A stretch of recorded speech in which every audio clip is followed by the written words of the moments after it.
Film की starting होती है नोवेयर से, जहाँ पर हमें पता लगता है कि नोवेयर अब से गार्डियंस का नया हेडक्वार्टर है, क्योंकि पूरे नोवेयर को गार्डियंस की टीम ने कलेक्टर से खरीद लिया है। यहाँ पर गार्डियंस की पूरी टीम होती है, यानी कि पीटर क्विल, रॉकेट रैकून, ग्रूट, नेबुला, ड्रैक्स, मैंटिस, फ्रैगलिन और कॉस्मोरा स्पेस डॉग भी। यहीं पर हम रॉकेट को देखते हैं, जो कि एक रूम के अंदर जाता है और वहाँ पर वो देखता है कि पीटर क्विल नशे की हालत में है और वो बैठकर शराब पी रहा है। और ऐसा इसीलिए क्योंकि पीटर अभी भी गमोरा को याद कर रहा है। यहीं पर बाहर हम फ्रैगलिन को भी देखते हैं, जो कि योंडू के याकारो के साथ अभी भी ट्रेनिंग कर रहा होता है। और यहीं पर हमें पता लगता है कि योंडू अभी भी याकारो को अच्छे से नहीं चला सकता। सभी गार्डियंस नोवेयर के अंदर हंसी खुशी से रहते हैं, लेकिन फिर तभी स्पेस से एडम वार्लॉक वहाँ पर आता है और वो सीधा नोवेयर के अंदर रॉकेट को पकड़ने के लिए उसके कमरे में पहुंच जाता है और वो रॉकेट के सामने आते ही उस पर अटैक कर देता है। इस अटैक को देखते ही सारे गार्डियंस चौकन्ने हो जाते हैं और फिर इसीलिए रॉकेट को बचाने के लिए वहाँ पर नेबुला आती है, जो कि अपनी बॉडी के अंदर एक एडवांस मशीन को फिट कर लेती है और वो एडम वार्लॉक पर हमला कर देती है, लेकिन एडम वार्लॉक उसे भी ढेर कर देता है। इसी तरह से धीरे धीरे ड्रैक्स, मैंटिस और इवन स्टार लॉर्ड भी उस पर अटैक करते हैं, लेकिन एडम वार्लॉक उन सबको हरा देता है। और फिर ये देखकर जब रॉकेट अपनी गन उठाता है और एडम वार्लॉक की तरफ बढ़ता है, तभी एडम वार्लॉक रॉकेट के ऊपर एक जोरदार अटैक करता है। इतना पावरफुल अटैक कि उस अटैक की वजह से रॉकेट बहुत ज्यादा जख्मी हो जाता है और वहीं अपनी जगह पर गिर जाता है। लेकिन एट द एंड नेबुला वहाँ आती है और वो अपने हाथ को एक तलवार बना लेती है और उस तलवार को एडम वार्लॉक की पीठ में घुसा देती है, जिस वजह से एडम वार्लॉक वहीं पर बेहोश हो जाता है। लेकिन गार्डियंस एडम वार्लॉक के ऊपर और ज्यादा हमला कर पाते हैं कि उससे पहले ही एडम वार्लॉक किसी तरह से खड़ा होता है और नोवेयर से उड़कर भाग जाता है। इसके बाद हम ये देखते हैं कि मैंटिस और पीटर दोनों ही घायल पड़े हुए रॉकेट को ट्रीटमेंट देने के लिए आते हैं और चोट को ठीक करने वाली एक मशीन को रॉकेट की बॉडी से अटैच कर देते हैं। लेकिन उस मशीन के एक्टिवेट होते ही रॉकेट तड़पने लगता है और ऐसा लगता है कि वो मशीन रॉकेट की जान ले रही है। ये देखकर नेबुला वहाँ पर भाग कर जाती है और वो पीटर से कहकर उस मशीन को बंद करवा देती है। इसके बाद ही नेबुला रॉकेट की बॉडी को स्कैन करती है और वो सभी को बताती है कि रॉकेट की बॉडी के अंदर कई सारी मशीन फिट है और उन्हीं सारी मशीन में से एक ऐसा मशीन भी है जिसे रॉकेट के दिल के पास लगाया गया है। और अगर कभी भी किसी ने उस मशीन को निकाले बिना रॉकेट का इलाज करने की कोशिश की तो उस इलाज से रॉकेट की जान चली जाएगी, क्योंकि जैसे ही रॉकेट का इलाज शुरू किया जाएगा वैसे ही वो मशीन रॉकेट को जान से मार देगी। और ये सब असल में हाई एवोल्यूशनरी ने किया है, क्योंकि उसने ही रॉकेट के ऊपर एक्सपेरिमेंट किया था। इसके बाद सारी गार्डियंस की टीम रॉकेट को ठीक करने की कोशिश में लग जाती है, लेकिन वहीं दूसरी तरफ रॉकेट, जो कि बेहोश हो गया था, उसे अपनी बीती हुई लाइफ याद आने लगती है। रॉकेट की यादों में हम सभी ये देखते हैं कि बहुत साल पहले रॉकेट एक छोटा सा रकून था, जिसे उसी के जैसे दूसरे रकून के साथ एक पिंजरे के अंदर कैद करके रखा गया था। लेकिन एक दिन रॉकेट के पास हाई एवोल्यूशनरी आता है और वो रॉकेट को पकड़कर उसके ऊपर एक्सपेरिमेंट कर देता है, जिसके बाद रॉकेट का दिमाग काफी तेज हो जाता है और उसकी थिंकिंग लिटरली हाई एवोल्यूशनरी से भी ज्यादा ऊपर चली जाती है। लेकिन एक्सपेरिमेंट के पूरा होने के बाद रॉकेट को एक दूसरी जेल में डाल दिया जाता है, जहाँ पर वो देखता है कि उन्हीं जेलों के अंदर उसी के जैसे और भी जानवर हैं और उनके ऊपर भी ठीक वैसे एक्सपेरिमेंट हुआ है जैसा कि हाई एवोल्यूशनरी ने उसके ऊपर किया था। उस जेल के अंदर रॉकेट 3 लोगों से मिलता है, जो कि होते हैं लाइला, ईव्स और फ्लोर, और वो तीनों ही रॉकेट के बहुत अच्छे दोस्त बन जाते हैं। इधर नेबुला रॉकेट की बॉडी के अंदर लगे मशीन्स को देखकर ये पता लगा लेती है कि वो सारे मशीन्स को कहाँ पर बनाया गया है और फिर इसीलिए वो सब ये डिसाइड करते हैं कि अगर वो सब इस जगह पर चले जाएं, जिस जगह पर रॉकेट की बॉडी में लगे मशीन्स को बनाया गया था, तो शायद वहाँ पहुँचकर उन्हें पता लग सकता है कि रॉकेट को कैसे ठीक किया जा सकता है। इसके बाद पीटर ये फैसला करता है कि वो अपनी पूरी टीम के साथ ऑर्गोस्कोप नाम के प्लेनेट पर जाएगा, उसी जगह पर जिस जगह पर रॉकेट की बॉडी में लगे मशीन्स बने थे। पीटर फ्रैगलिन और कॉस्मो को ये कहता है कि जब तक वो नोवेयर से बाहर है तब तक वो दोनों मिलकर नोवेयर की हिफाजत करें, और टीम के बाकी मेंबर्स को लेकर पीटर सीधा अपने मिशन के लिए निकल जाता है। इधर दूसरी तरफ हम सभी हाई एवोल्यूशनरी को देखते हैं, जहाँ पर उसके पास ही एडम वार्लॉक और उसकी माँ आयशा होते हैं। यहीं पर आयशा हाई एवोल्यूशनरी से कहती है कि मेरा बेटा एडम वार्लॉक अभी बहुत छोटा है और शायद इसीलिए वो मिशन में फेल हो गया, और उसकी ये बात सुनकर हाई एवोल्यूशनरी गुस्सा हो जाता है और वो उससे गुस्से में कहता है कि उसे किसी भी हालत में 89P13 चाहिए। और यहीं पर मैं आप सभी को बता दूं कि 89P13 रॉकेट रकून का कोड नेम है और ये नाम उसे तब दिया गया था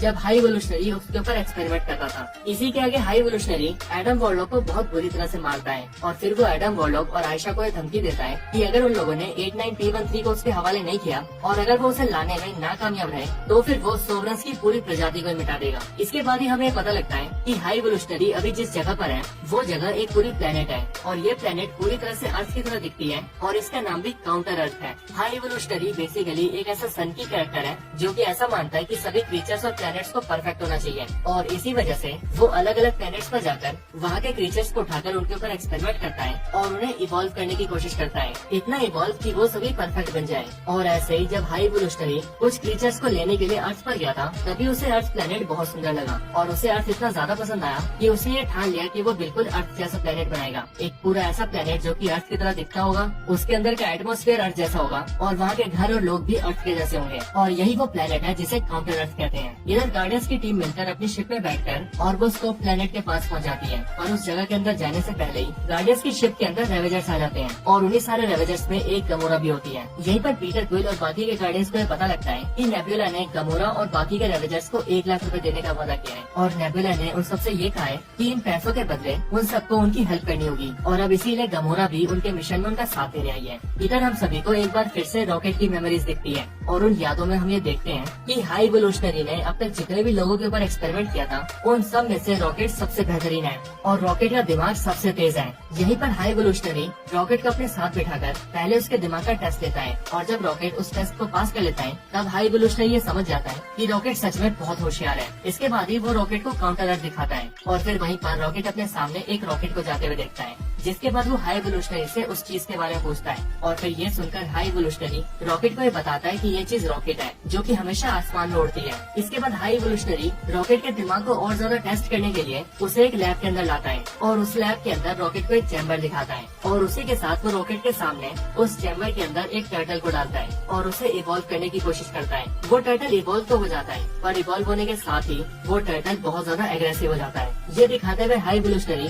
रॉकेट से कहता है कि मैं इन सभी को इवॉल्व तो कर पा रहा हूँ और ये सभी बिल्कुल परफेक्टली इवॉल्व हो रहे हैं, लेकिन बस मुझे ये समझ नहीं आ रहा कि ये सब इतने गुस्सैल क्यों हो रहे हैं, जबकि मैं तो इन सबको बिल्कुल शांत बनाना चाहता हूँ। ये सुनते ही रॉकेट रकून उस मशीन को देखकर हाई इवोल्यूशनरी को उसके फॉल्ट के बारे में बताता है और वो हाई इवोल्यूशनरी से कहता है कि इनके इवॉल्व होने के साथ ही इनके ब्रेन का एक केमिकल भी इवॉल्व हो रहा है और वही रीजन है इन सबके गुस्सैल होने का। तो अगर आप उस केमिकल को इवॉल्व होने से रोक दें तो ये सब बिल्कुल शांत हो जाएंगे। रॉकेट की बातें सुनकर हाई इवोल्यूशनरी बिल्कुल ऐसा ही करता है और जब वो ऐसा करता है तब हाई इवोल्यूशनरी को पॉजिटिव रिजल्ट मिलता है और वो ये देखता है कि वो अपने एक्सपेरिमेंट में कामयाब हो चुका है। ये देखकर हाई इवोल्यूशनरी बहुत खुश हो जाता है और फिर इसीलिए वो अपने साथियों से कहता है कि उसे 89T13 का दिमाग चाहिए क्योंकि उसके पास ऐसा दिमाग है जो खुद उसके पास भी नहीं है। हाई इवोल्यूशनरी इस बात से बहुत ज्यादा गुस्सा भी होता है और ऐसा इसीलिए क्योंकि वो ये सोचता है कि रॉकेट को यानी कि 89T13 को मैंने बनाया है तो फिर मेरा बना हुआ ये क्रीचर मुझसे ज्यादा होशियार कैसे हो सकता है। पर इन सभी बातों के आगे हाई इवोल्यूशनरी अपने साथियों से कहता है कि कल सुबह तुम सभी इसे मारकर इसका दिमाग निकाल देना और फिर मैं इसके दिमाग के ऊपर एक्सपेरिमेंट करूंगा और ये जानूंगा कि ये इतना क्रिएटिव कैसे सोच सकता है और फिर उसकी मदद से मैं एक नई दुनिया बनाऊंगा जिसके अंदर मैं ऐसे क्रीचर्स को रखूंगा जो कि पूरी तरह से परफेक्ट होंगे।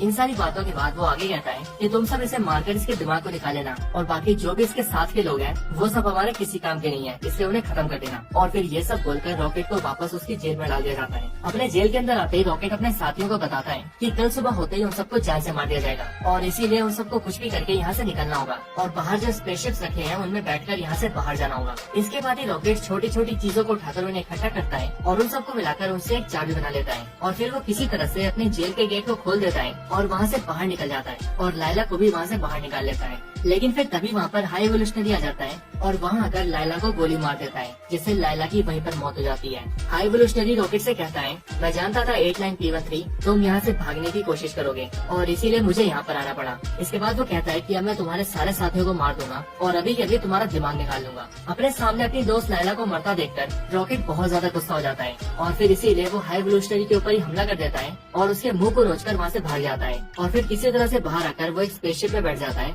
और उस शिप को लेकर वहाँ से भाग जाता है और फिर इस तरह से रॉकेट की पूरी स्टोरी खत्म होती है। इधर दूसरी तरफ हम ये देखते हैं कि गार्डियंस की टीम के सारे मेंबर्स गमोरा के साथ मिलकर ऑर्बोस्कोप के अंदर चले जाते हैं और फिर वहाँ पहुंचकर वो किसी तरह से वहाँ के मेन एरिया में घुस जाते हैं जहाँ पर रॉकेट के बारे में सारी जानकारी होती है और फिर वहाँ पहुंचकर वो रॉकेट की फाइल को निकाल लेते हैं और किसी तरह से उस जगह से बाहर निकल जाते हैं। अपनी शिप के अंदर आने के बाद गार्डियंस की टीम रॉकेट की फाइल को खोलती है और उस फाइल के जरिए ये पता लगाती है कि रॉकेट के साथ अब तक क्या क्या हुआ है। इसके बाद ये रॉकेट की जो स्टोरी हम सभी ने देखी है वो पूरी स्टोरी गार्डियंस को भी पता लगती है। गार्डियंस की टीम के सारे मेंबर्स ये जान जाते हैं कि हाई इवोल्यूशनरी ने रॉकेट के साथ बहुत बुरा किया है और उसी वीडियो को देखकर नेबुला सबसे ये भी कहती है कि रॉकेट के साथ अब तक जितनी ज्यादती हुई है उतनी ज्यादती तो कभी थेरोस ने भी उसके साथ नहीं की। इसके बाद उन सबको पता लगता है कि रॉकेट के दिल के पास जो मशीन है जो कि रॉकेट का इलाज होने से रोक रही है उसे एक कोड डालकर निकाला जा सकता है, लेकिन वो कोड क्या है वो गार्डियंस को पता नहीं लग पाता और ऐसा इसीलिए क्योंकि हाई इवोल्यूशनरी के लोग रॉकेट की फाइल के अंदर से उस कोड को मिटा देते हैं। हैं। लेकिन गार्डियंस फाइल के जरिए ये पता कर लेते हैं कि उस कोड को किसने मिटाया है और अब उस कोड की जानकारी किसके पास है। इसके बाद स्टार लॉर्ड ये फैसला करता है कि वो सब मिलकर अब उस आदमी के पास जाएंगे और उससे वो कोड छीन कर रॉकेट की जान बचाएंगे।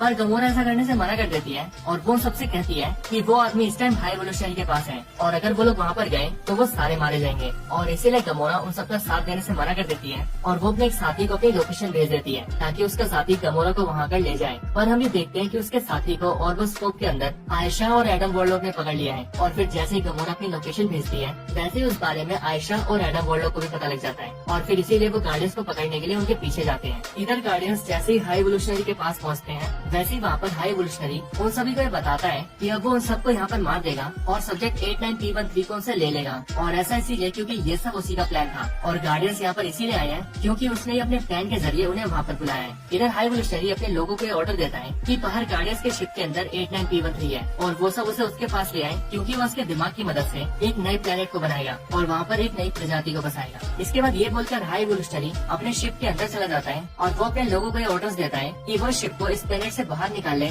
और इस प्लेनेट को डिस्ट्रॉय कर दें। जिसके बाद ये ऑर्डर्स मिलते हैं उसके लोग ऐसा ही करते हैं, वो शिप को उड़ाने लगते हैं और प्लेनेट को धीरे धीरे करके डिस्ट्रॉय करने लगते हैं, जिस वजह से उस प्लेनेट के अंदर जगह जगह पर ब्लास्ट होने लगते हैं। ये सब होता देखकर गार्डियंस की टीम के मेंबर्स जिनमें से पीटर और ग्रूट वहीं पर होते हैं वो हाई एवोल्यूशनरी के लोगों पर अटैक कर देते हैं और उन सब में से उस आदमी को उठा लेते हैं जिसके सर में लगे मशीन के अंदर रॉकेट को बचाने का कोड होता है। पीटर क्विल और ग्रूट के अलावा गार्डियंस की बाकी टीम के मेंबर्स यानी कि नेबुला, ड्रैक्स और मैंटिस ये देखते हैं कि प्लेनेट डिस्ट्रॉय हो रहा है और हाई एवोल्यूशनरी अपने स्पेसशिप को प्लेनेट से निकाल रहा है। और क्योंकि टीम के बाकी बंदों को ऐसा लग रहा था कि पीटर और ग्रूट अभी भी स्पेसशिप के अंदर है इसलिए वो सब उन्हें बचाने के लिए स्पेसशिप में चले जाते हैं। लेकिन पीटर और ग्रूट पहले ही उस आदमी को लेकर स्पेसशिप से बाहर निकल चुके थे और इसीलिए ग्रूट और पीटर सीधा उस कोड को लेकर रॉकेट के पास जाते हैं और वो उस कोड को रॉकेट की मशीन के अंदर डाल देते हैं, जिसके बाद ही रॉकेट के दिल पर लगा वो मशीन डीएक्टिवेट हो जाता है और फिर पीटर रॉकेट की बॉडी के ऊपर अपना मेडिकल किट लगाता है जिससे रॉकेट का पूरा घाव भर जाता है और रॉकेट एक बार फिर से पहले की तरह बिल्कुल ठीक हो जाता है।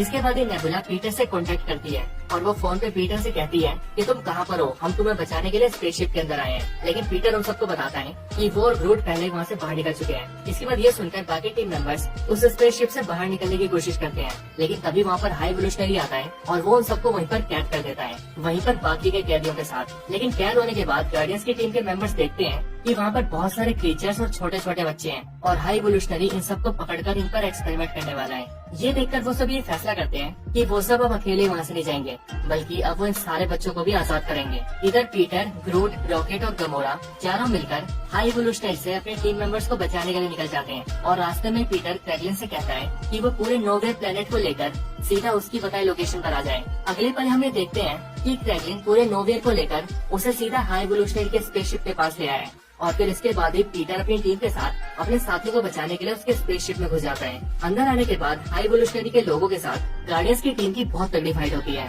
लेकिन फिर एक तगड़ी फाइट के बाद वो सभी मिलकर उन सबको हरा देते हैं और आखिर में वो सब हाई एवोल्यूशनरी को भी हरा देते हैं। इसके बाद गार्डियंस के सारे मेंबर्स रॉकेट से कहते हैं कि वो हाई एवोल्यूशनरी को जान से मार दे, पर रॉकेट ऐसा करने से मना कर देता है और वो अपनी टीम से कहता है कि वो इसके जैसा नहीं है। इसके बाद ही गार्डियंस की टीम के सारे मेंबर्स हाई एवोल्यूशनरी के स्पेसशिप में बंदी बने सारे लोगों को आजाद करा देते हैं और वो सारे लोगों को नोवेयर प्लेनेट के अंदर डालकर खुद भी नोवेयर में आ जाते हैं। और ये सब करने में उन सबका साथ कॉस्मोडॉल देता है क्योंकि वो अपनी टेलीकिनेसिस पावर्स का यूज करके पूरे नोवेयर प्लेनेट और हाई एवोल्यूशनरी के स्पेसशिप को एक साथ जोड़ देता है। लेकिन ऐसा करना उसके लिए बहुत मुश्किल होता है और इसीलिए काफी टाइम बाद उसकी पावर्स टूट जाती है और हाई एवोल्यूशनरी का स्पेसशिप और नोवेयर प्लेनेट दोनों अलग हो जाते हैं। लेकिन हमें देखते हैं कि सारे लोग अब नोवेयर के अंदर आ चुके हैं सिवाय पीटर क्विल के, जो कि अभी भी हाई एवोल्यूशनरी के स्पेसशिप में होता है। लेकिन क्योंकि कॉस्मो का पावर टूट गया होता है इसीलिए वो दोनों ही चीजें एक दूसरे से दूर जा रही होती है। ये देखकर पीटर क्विल एक जोरदार जंप मारता है और वो सीधा नोवेयर के अंदर आने की कोशिश करता है, लेकिन जैसे ही वो ऐसा करता है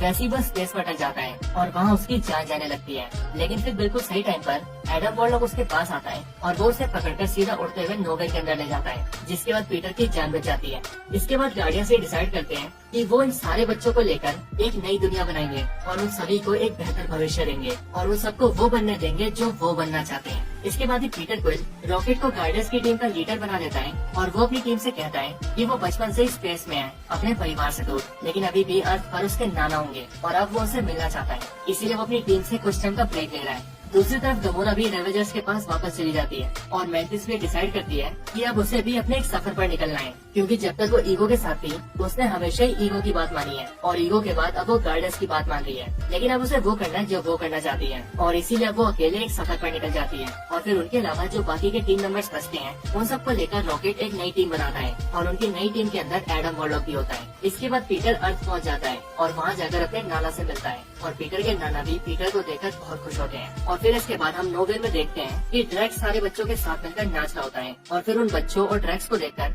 गार्डियंस की पूरी टीम भी डांस करने लगती है और फिर इसी तरह से ये पूरी मूवी यहीं पर एंड हो जाती है।